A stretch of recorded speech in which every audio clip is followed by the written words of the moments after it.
Let's take a look at our right gal, Elena Russ, who's got your current Cast 23 weather and traffic. That's right. This is a match made in heaven. For those of you who want some winter weather, it is finally on the way. But first, we have a pretty serious report. We need to start on the 178 right by the Curry Canyon Powerhouse #1, right at the mouth of the canyon as you get in. The CHP is saying it looks like a truck has hit the wall of the canyon. There's some debris in the roadway, a couple boulders down. It doesn't look like anything is blocked completely or that anyone is injured, but it's a little bit of a mess. And then, of course, you get the looky-loos trying to check out what's going on. So if you're heading up into the canyon, this will be very, very slow for you. Again, that's right near Powerhouse #1.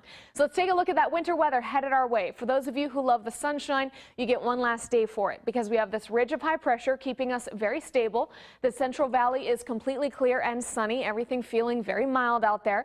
But then as you see, this huge front starts to swing in, fueled by this low pressure system. It's marching down the coastline, and that has a lot of cold air feeding into it. So as that cold front sweeps through, it'll keep us very cold by early tomorrow morning and lasting all the way throughout the day, and then the rain arrives with it. By about midday, it's our best chance of seeing that rain. Looks like we may be able to pick up about 1/10 of an inch here on the valley floor, maybe 1/4 or even 1/2 of an inch of accumulation up in the mountains. And that's because we have all of this moisture here. See how it's coming into the state, but it's going over that ridge of high pressure.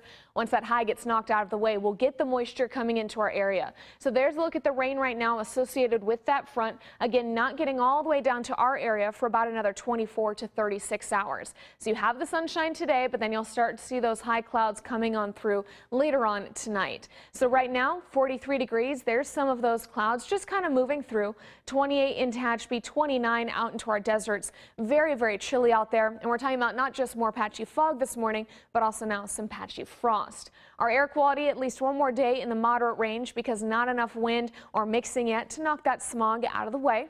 We do have that sunshine overhead and those temperatures in the mid to upper 60s for most locations today. Again, very mild for this time of year, but we get back in the 50s tomorrow and stay that way for the next 7 days. Up in the mountains, lower to mid 60s for you. Tehachapi, you'll be cooling way down into the 40s, so enjoy running around in this nice weather for at least one more day. And down into our deserts, mid to upper 60s out there with a very slight breeze. So again, we were talking about that little incident on the 178, but the rest of our roadways are open and clear. We'll keep a very close eye on the passes for tomorrow night because the snow level will be falling down to 4,000 feet. That means we'll be talking about flurries not only on the Grapevine, but in the Tehachapi Pass as well. Mike and Aaron.